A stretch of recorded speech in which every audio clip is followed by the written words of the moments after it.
Good morning, class ninth. We are on the next poem of your book, that is third poem, Rain on the Roof by Coates Keeney. Children, this is rainy season, and what kind of feeling we go through when rain fall?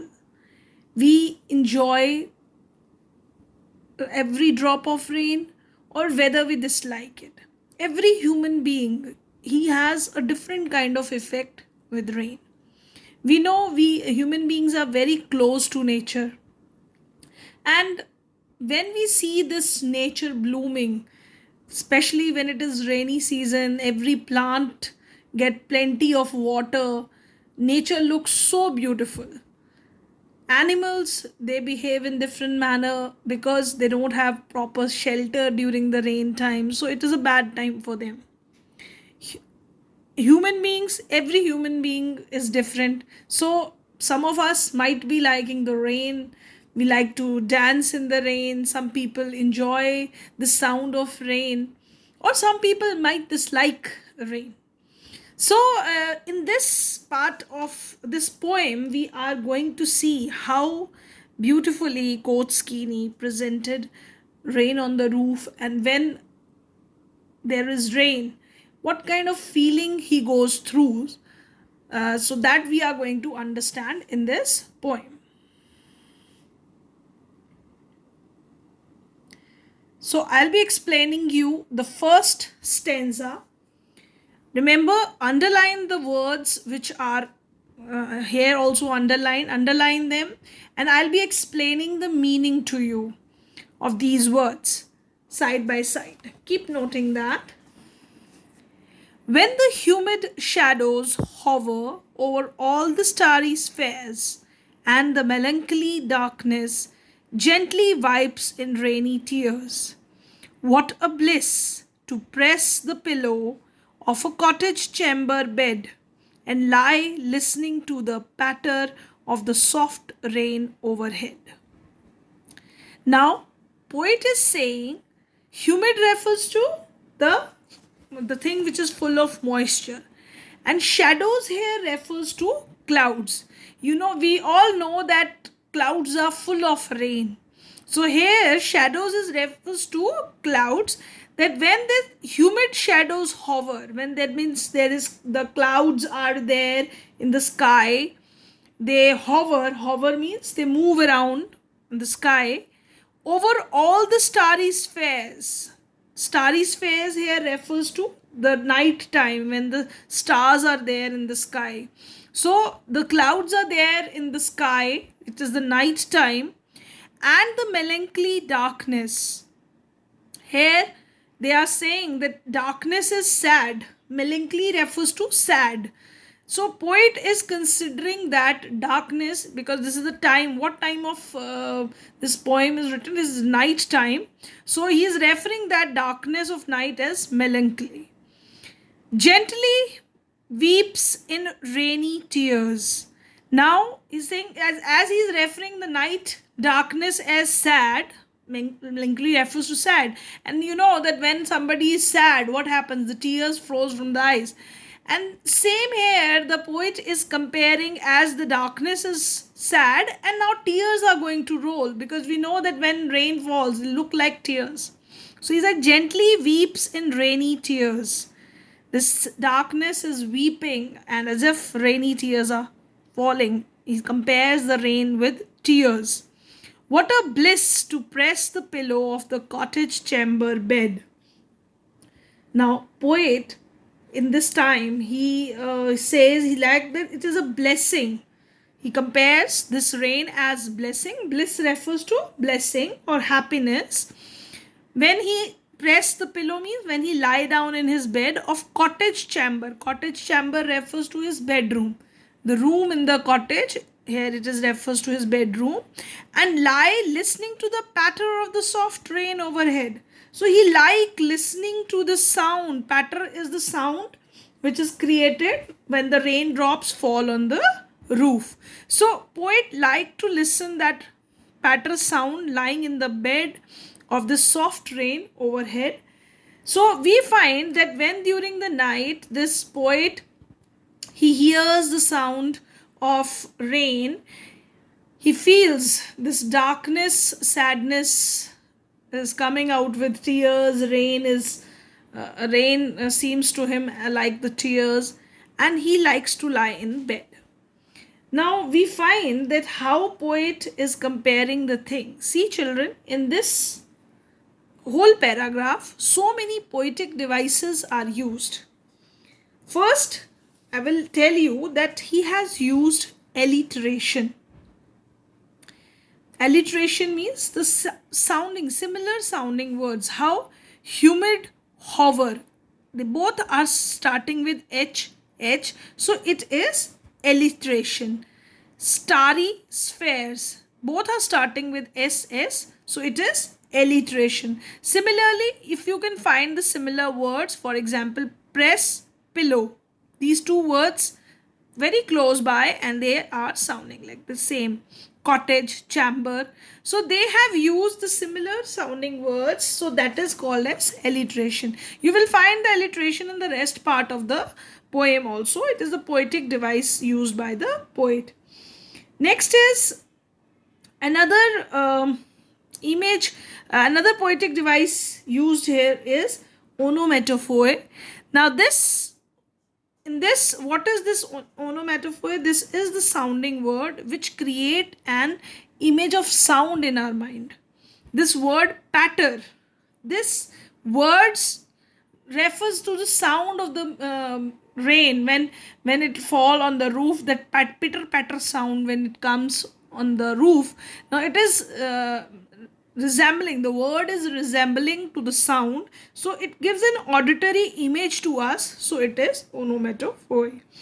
Next, personification is used, where we give inanimated things as a human quality. Here to darkness we have referred as melancholy, darkness. So that refers when this darkness is sad.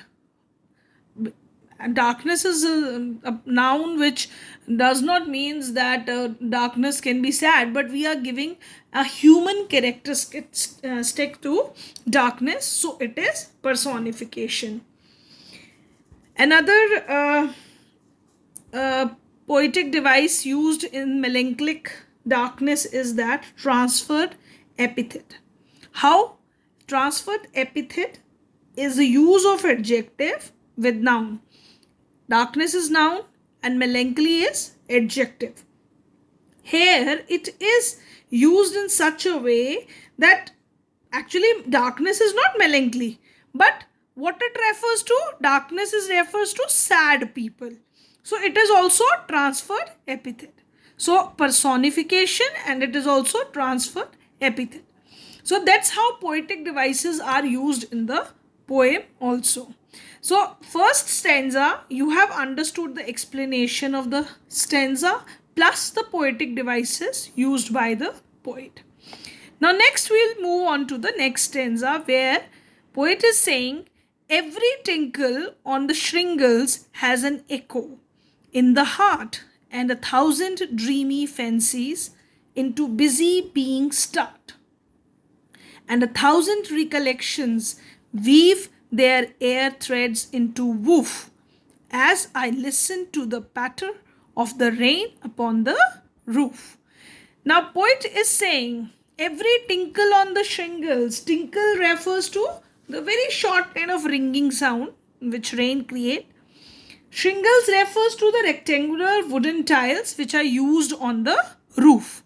So when rain fall on these roofs, these tiles which are kept on the roof, so he says that it has an echo in the heart. Echo refers to the repeated sound. That sound first he hears on the roof, and then that sound repeats in his heart, that symbolize that he is full of memories, and then 1,000 dreams fancies. When he hears the sound of rain, he started feeling those memories. He started recollecting those memories of his maybe childhood or earlier memories, which dream fancies, Now he says, into a busy being start. Busy being, he is referring to himself. He is human being. Busy being refers to human being, but here he is referring it to himself because he is being busy. Now when he heard the rain, he started dreaming, and 1,000 recollections weave their air threads into woof. And these recollections refers to all these memories of his past. They started weaving like air threads into woof. Just as the rain is there in the falling from the sky, looks like a big thread. So same way the memories started weaving into woof. Woof refers to this thread, like weft. It refers to weft, that is the thread which is woven across the loom. So memories are also formed like a continuous thread which started coming to his mind as I listen to the patter on the rain upon the roof. And when it happens when rain fall on the roof. So he is trying to tell us that whenever there is rain on the roof, that sound created an effect on this author that he started seeing so many dreams. He has many fanciful imagination, and this sound creates a very different kind of effect on him, and different kind of dreams he started weaving. And side by, he's also recollecting his past. All his past memories become life. Now again in this verse, so many poetic devices are there.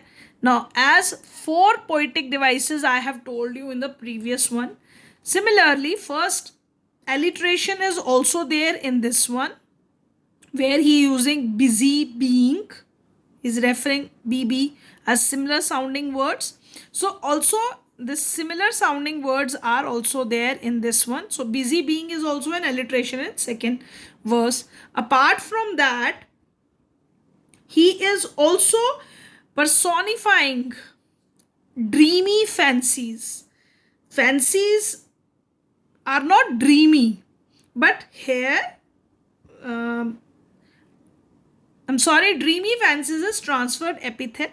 Now, dreamy fancy, this fancies or imaginations cannot be dreamy, but actually they are referring to those people who have dreams, who dream about different things. So it is transferred epithet. So that is how he is using this this personic this transferred epithet is used in his, alliteration is used in this. And this again, that onomatopoeia is also there because patter sound again reflects to the sound of this rain. Next is your third verse. Now in memory comes my mother as she used in years agone to regard the darling dreamers. Or she left them till the dawn. Oh, I feel her fond look on me as I list to this refrain, which is played upon the shingles by the patter of the rain. Now, in the third verse, he the memory of his mother revived. He is now remembering his mother. He's dreaming about his mother. He's imagining about his mother as she used in years agone. Now, this line shows that his mother is no more. She used to live in past and she is not alive anymore. So, she is not alive, and this poet is remembering his mother. Now, to regard the darling dreamers, or she left them till the dawn. Now, he is referring darling dreamers to himself, that she is what kind of lady, that she used to allow poet to sleep till the dawn. Dawn refers to the daybreak, morning time. And refers to before. That means before she left, she was so loving and caring towards poet that she used to allow him to sleep till the dawn, till the morning breaks. Oh, I feel her fond look on me as I list to this refrain.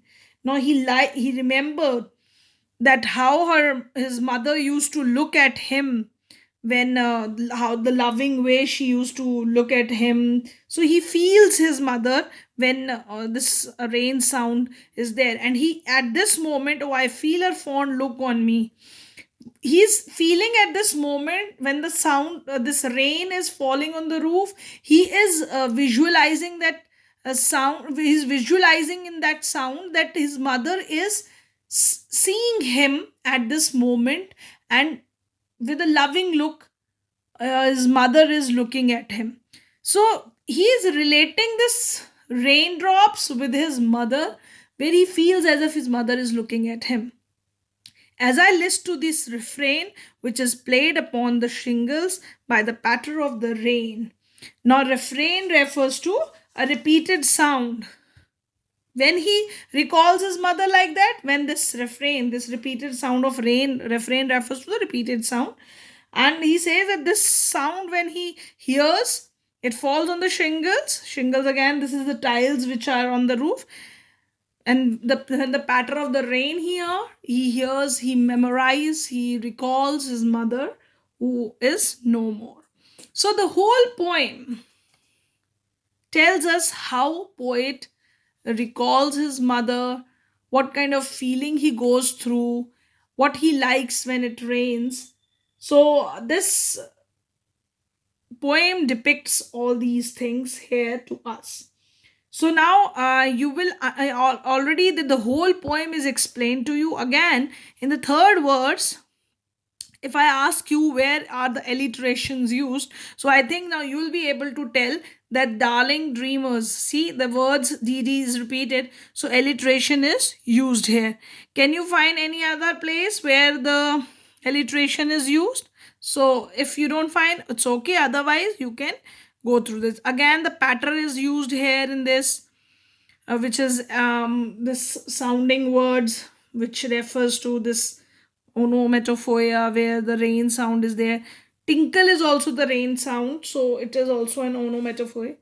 So this way you have to understand different poetic devices used in the poem. Now, children, as I have explained you all the word meanings while explaining the poem, you will be writing it down in your notebook, all the word meanings. Apart from that, you will be writing down the summary of the poem, Rain on the Roof. With this, I end up this explanation of today. Thank you, class. Thank you very much.